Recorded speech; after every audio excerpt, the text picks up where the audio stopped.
Hey, what's up, you guys? Welcome back to BTM, your basketball time machine, the show with former NBA players about former NBA players. Before I'm going to introduce today's guest, just a little reminder, if you want to hear more podcasts like this one, just make sure you hit that subscribe button and also click on the notifications button so you always get notified once we upload a new video. Today's guest played in the NBA from 1994 until 2005. Charlie Ward, welcome to the show. Thank you for having me. Charlie, many NBA fans don't know that basketball wasn't the only sport that you have been successful at. How is it even possible to be great at football, basketball, tennis, and baseball? Well, I don't know about great. I guess great is defined in the eye of the beholder. But I was blessed to be able to grow up.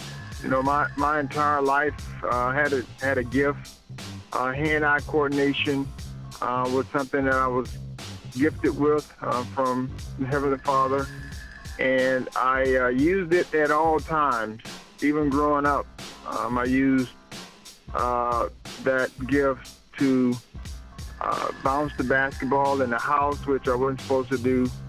I broke a few windows throwing the football, which, you know, is not a good deal, but it did teach me accuracy.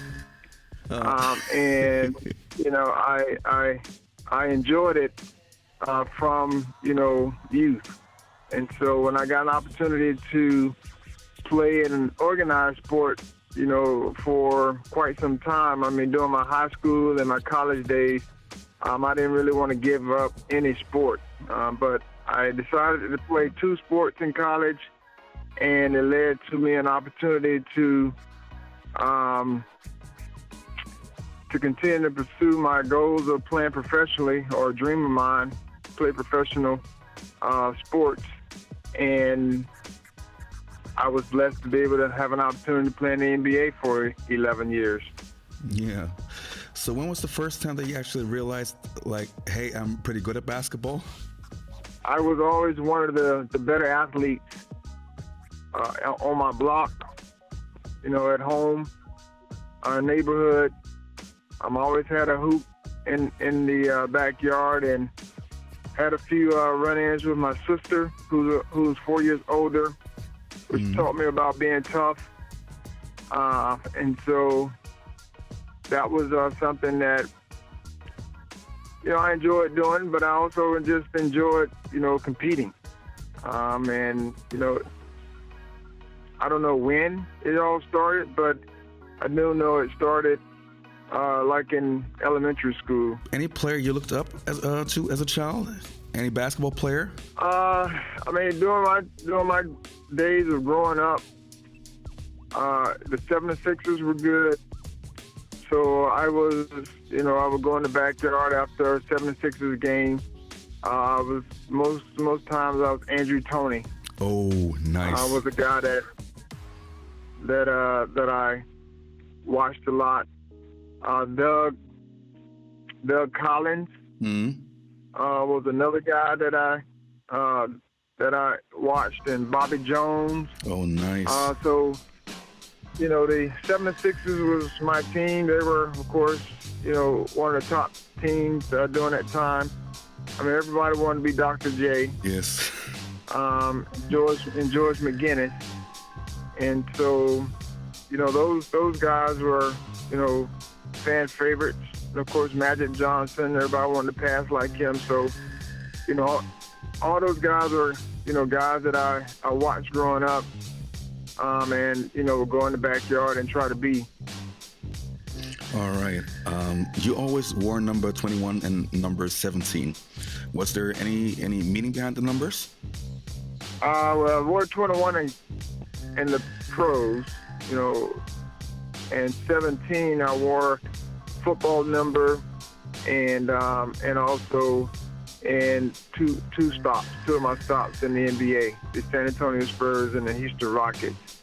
Yes. The numbers were derived from, you know, 17 was derived from a hero of mine, Doug Williams, who, of course, was the first black African-American to win a Super Bowl quarterback. And so and he's a guy that I looked up to and I got an opportunity to meet later on in my college career. But he was a guy that I, admired and wanted to be like. So 17 was derived from that. And 21 was the reverse of my college basketball number. So that's how I ended up with 21. Because 12 might have been taken when I got drafted. Yeah. Yeah, talking about you being drafted. So you were drafted in 1994 with the 26th pick by the New York Knicks. What was going through your mind when you knew, hey, I'm going to be a New York Knick?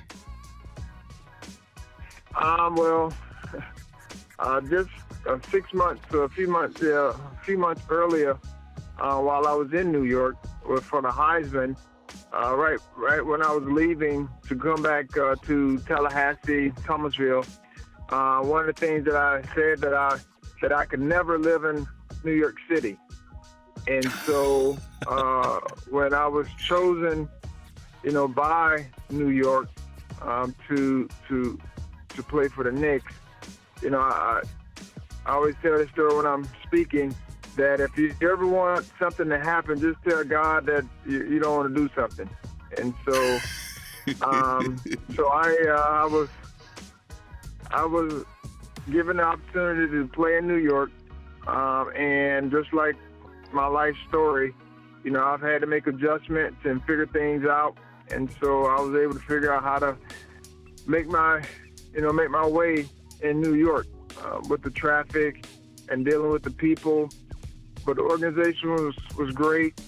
It taught me a lot, gave me an opportunity, and so I'm definitely grateful for them giving me an opportunity to play in the NBA. All right. Your rookie season was tough, though. Pat Riley was the coach back then, and back in those days, as a rookie, you had to wait your turn. How difficult was the first season for you? It was pretty tough, from a mentality standpoint. Just trying to figure out, how to navigate my way through the NBA. But I had some high points and low points in the sense that, I wanted to play and compete on the grand stage, but it just wasn't my time. And I had to go through a developmental process, which, a lot of us have to do, especially when we're young. And so I had to learn a lot, which I chose some quality veterans, guys that have been in the league for a long time, to learn from. Derek Harper being one, Herb Williams being another one, who at that time, those guys had been in the league 15, 16 years or so. And so, I learned a lot from them on the court and off the court. And, that kind of helped me, with my transition to the NBA. But, when I first got there, I had some work I needed to catch up on because I hadn't played basketball, committed to basketball full time until now, until my rookie year.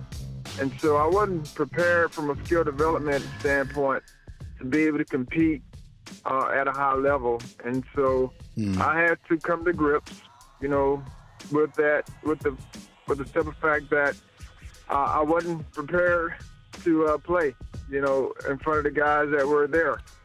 And so I continued to work with a guy by the name of Jeff Van Gundy.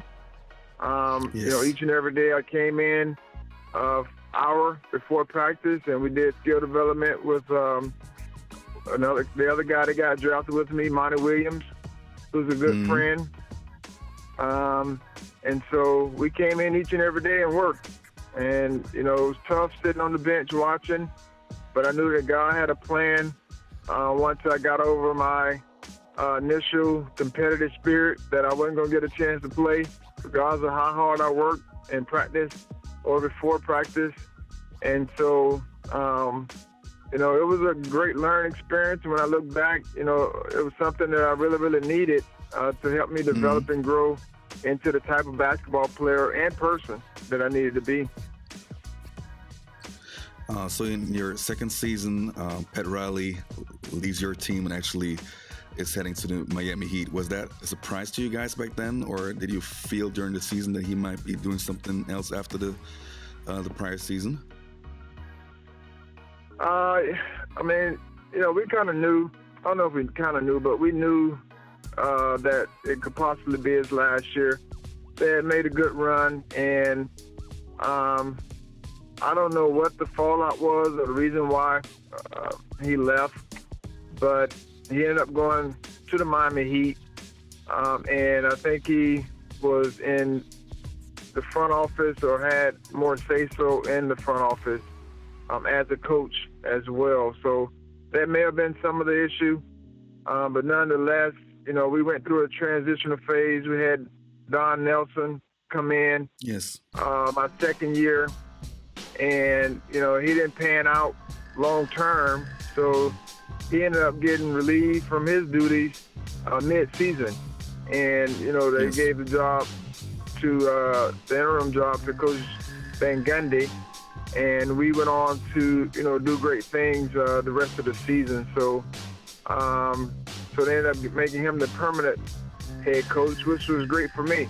because he was the guy to help develop me my rookie year.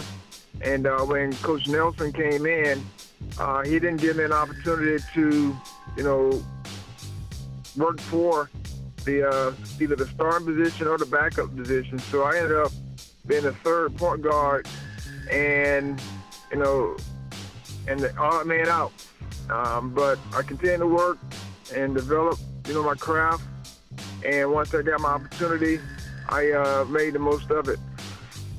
Yes, that was actually going to be my next question. When Jeff Van Gundy took over, you received way more playing time, and I would like to know how important was that for your confidence?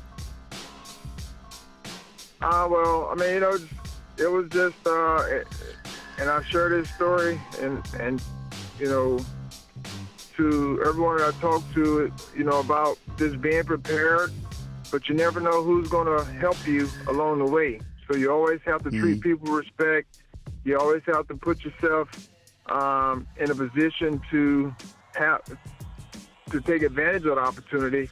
And so, with me working with Coach Van Gundy my rookie year and coming to work, an hour each day and not missing days, goes a long ways, because you never know who's going to be in charge. So, I was doing it because I needed to get better. And he was doing it because that was his job, and he wanted to see me get better because he saw something in me. And, it worked out to when the opportunity came to put me in or give me an opportunity, he knew I was capable of doing, because he saw me in practice working hard and preparing myself for that moment. And, it's just like anything else. You need people to believe in you and trust that you're going to do the job. And, I'm glad that he gave an opportunity. Yeah, so during those days, your team had like some of the greatest rivalries in NBA history. One team I would like to talk about were the Miami Heat, a team that was coached by Jeff Van Gundy, by Pat Riley, sorry. Were you extra motivated playing against the Miami Heat because of Pat Riley? Like proving him wrong that he didn't see in you what Van Gundy saw in you? At that time, it was, I don't know if it was trying to prove him wrong or, what have you, because the type of player that I was 2 years later or a year later wasn't the same person or player that I was, when I first started. So, I had some maturing I needed to do, but I'm a competitor as well. And, when our two teams came together, we were basically the same type of team. We were going to play the same way. We were going to run the same sets. We just had different names, running it. And so that's something that we knew going in, that each series is going to be tough, and, what kind of grind it was going to be. But, I wasn't out there to try to prove him wrong in any form or fashion. I just wanted to win against him, and I think he helped me. He helped me my rookie year with, just teaching me about humility, teaching me about work ethic, teaching me how to be a professional. Those things, I learned my rookie year. Of course, when you're going through it, you don't seem to see it that way. But once I look back over that time, it definitely helped me develop in the type of player and person that, I am today. All right. So in the 90s, of course, one of your other rivals next to the Indiana Pacers were also the Chicago Bulls. For you as a player, did you have to watch out for anything specific playing against the Bulls? Besides the guy that wore number 23? Okay. Yeah. That was I think we ever beat them when he played. A couple times, I got an opportunity to play against him. And I remember the night that he came back, his first night coming back off of his hiatus. And he came into the Garden and scored like 55 points or something. Yeah, double nickel game, yes. So I had a front row seat for that, which was pretty amazing. To see him do that, even though it was against my team, but it was pretty amazing. But just being able to compete against, the Chicago Bulls and Michael Jordan was, pretty awesome. Now that I look back, I can tell these stories to my kids, and also the players that I coach, share with them pictures and those types of things. So, yes, a lot of times they talk about, playing against, or they see these guys, these great guys, great players, but to actually, share the same floor and, play against these guys, just amazing.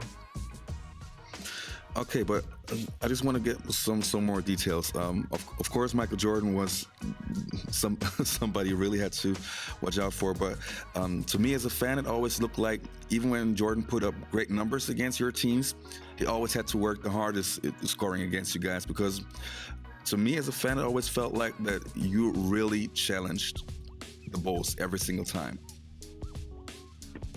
Well, we had, of course, good coaching as well, and our games were, competitive because we were going to play good defense and make it tough. That was one of our staples as a team. Was we were going to play tough-nosed basketball, and I was always slotted when I would either I would start or come off the bench. I was slotted to guard DJ Armstrong or Steve Kerr. Those were like the two guys, and if the stars were in, I was guarding Ron Harper. So, I was very competitive against BJ and all the guys that I played, because I didn't want them to score, and I knew what they were capable of. And so my job was to work to make sure that those guys didn't get good looks and what have you. So, but it was, those games were always competitive. I know we played them in the playoffs a couple times. We won a couple games. But, they were always going to be competitive because of just the guys we had on our team and the coaches, the style that they coached. We were going to be competitive. All right. You just mentioned you being a starter and coming also off the bench. In 1997, you were actually the starting point guard for the entire season. And after so many years of hard work, it finally paid off. And how proud were you of that accomplishment? That just a few seasons prior, you only played 10 games a season, and now you are the starting point guard in the NBA for such a great franchise as the New York Knicks. Anytime you can be on the floor a long time, it's great accomplishment. And, the time that you put in, you definitely want to see that time being rewarded. But for me, I was always a team player because I'd been on the bench. I played every role possible. I've been the guy that didn't get an opportunity to play. I've been the guy who was a backup, played a few minutes. and then I've been the guy who's a starter. And so I played, multiple roles, and I know that whichever role was given to me, I wanted to be able to relish in that role. And so being a starter, there are things that you have to do as a starter, and you can't take it for granted because it's not always, going to be, not always going to happen. So I had to continue to work and continue to produce and during the games, and do the best that I could, as a starter, and play that role. But it was definitely a great a great accomplishment, going from coming from my rookie year to where I was at that time. Yeah. In 1998, the season was just crazy. There was the lockout happening, and nobody knew if the entire season gets canceled. And at the end, you guys played 50 games, so shortened season, and your team struggling,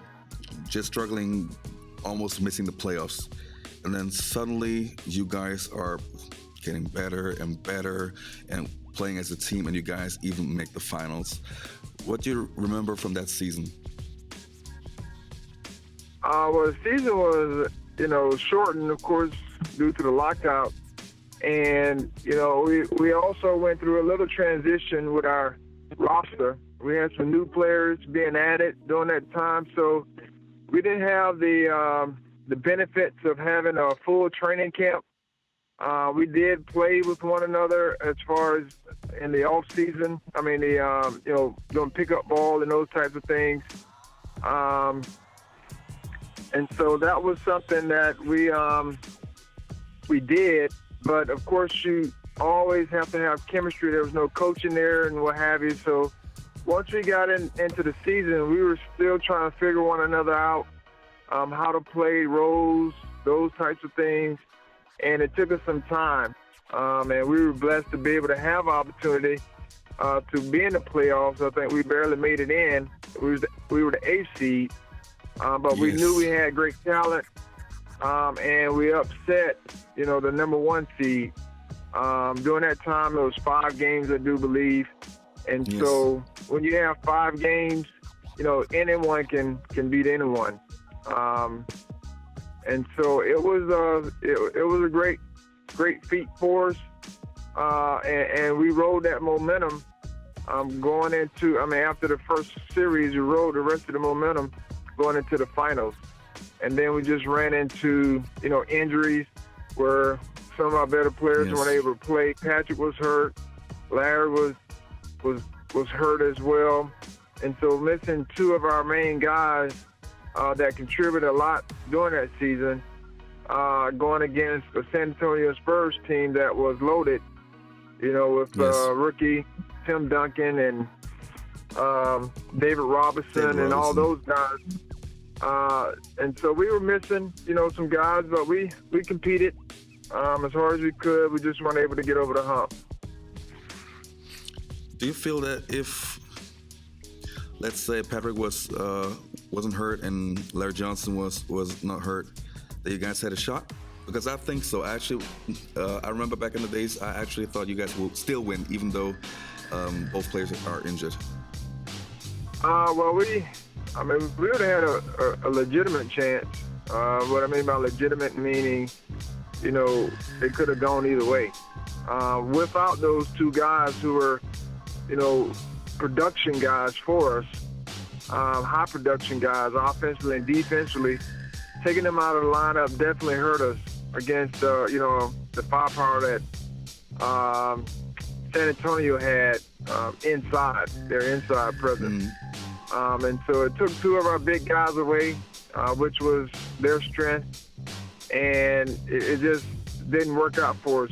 We competed at a high level, and we were close to winning, 2 out of the 4 games, or 5 games that we played. Yeah, I think it was 5 games. And so, it just wasn't our time. Wrong timing, that happens, in these types of situations. But our guys, the guys that came to play, competed hard, and we played to win, of course, but it just wasn't good enough. So you play with, so many great players in your NBA career. You play with Ewing, Sprewell, John Starks, Larry Johnson, Charles Oakley. I'm real curious about who was the guy that impressed you the most over your entire NBA career. I'm only talking about your teammates. What do you mean by impressed? Like, for example, you didn't know that this guy was working that hard, or this guy was such an animal during practices. What the average fan wouldn't know.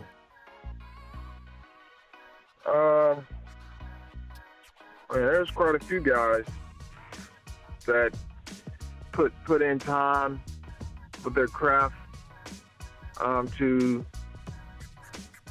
have the best showing, each and every night. I mean, I can name quite a few. So it wasn't really one guy. But a guy that taught me a lot was Harper. He taught me. Yes. He was older in his career, and when I got an opportunity to play with him, and he taught me about taking care of my body, longevity, what that looks like, doing massages, extra shooting, eating right, drinking a lot of water. So he was able to, help me understand the importance of taking care of your body, and also, off the court, being a good family man. He was that as well. So, he was the most influential to me during my career. Did he also teach you how to hand check? Yes, he taught me all the little tricks and trades of the NBA and how to, play the game at a high level. And so that's where I got a lot of my tricks from him in practice. Doesn't surprise me. You ended your NBA career with the Houston Rockets. Were you sad that you couldn't finish your career with the Knicks? Well, first of all, I was grateful that they kept me around that long. I wasn't a superstar. Most times the superstars are the ones that stay on the team. And, Patrick got traded before I got traded.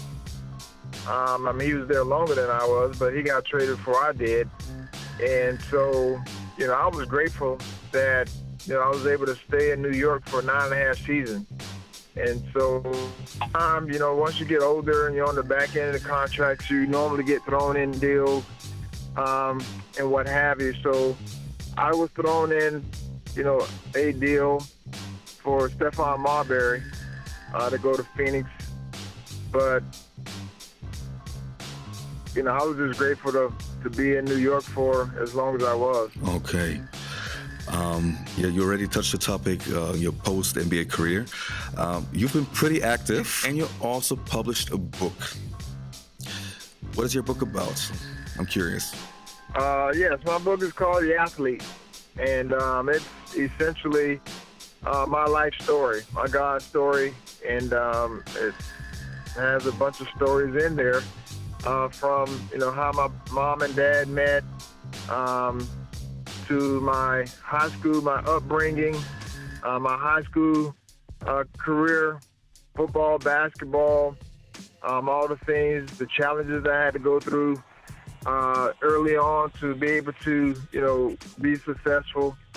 And then once I went to college, the highs and the lows of, being a student athlete, and also, the successes that I was able to achieve over the course of my college career. And then it chronicles my NBA journey, the challenges that I faced, some stories in there, challenges that I faced in the NBA and how I was able to overcome those as well, and what I'm doing today. Coaching high school football was the first stint, and now I'm coaching high school basketball, which has been, a great reward for me, because I've been able to give back to the youth and challenge them in areas that, normally they probably wouldn't get challenged, being a student athlete. Mhm. But just giving them my life history, my life story, through just the way you should live your life, the way you should play the game, work ethic, being accountable, being responsible, all those things that we're going to need, long term to be successful, and that everything that we do, is part of God's plan for our lives, and we have to learn from each and every one of them. The L and the loss doesn't mean, what it is. It just means learning lessons. And so, that's something that, we have to all learn. And I also just share with them about, being prepared, preparing yourself for success, and what that looks like. And also persevering through tough times, because we're all going to have tough times, but we got to continue to move forward, learn from it, and persevere, never give up on the goals that we set for ourselves until, we can't accomplish them anymore. And we also have to be patient, wait. When our time comes, we have to be patient and wait. And when it comes, we need to be prepared to take advantage of, that opportunity. Okay, looking back at your entire basketball career, what is the one thing that you are proud of the most? That I was able to withstand and finish the journey of reaching my dream, but also being able to have an effect on others, have an impact on others with what God had blessed me with the resources, my talent, and it wasn't just about me making it to the NBA, but it was about me being able to help others realize their goals and dreams from this platform that was given to me by being a part of the NBA. And so, that was something that I was grateful for. Charlie Ward, thanks for being on the show. I appreciate you having me.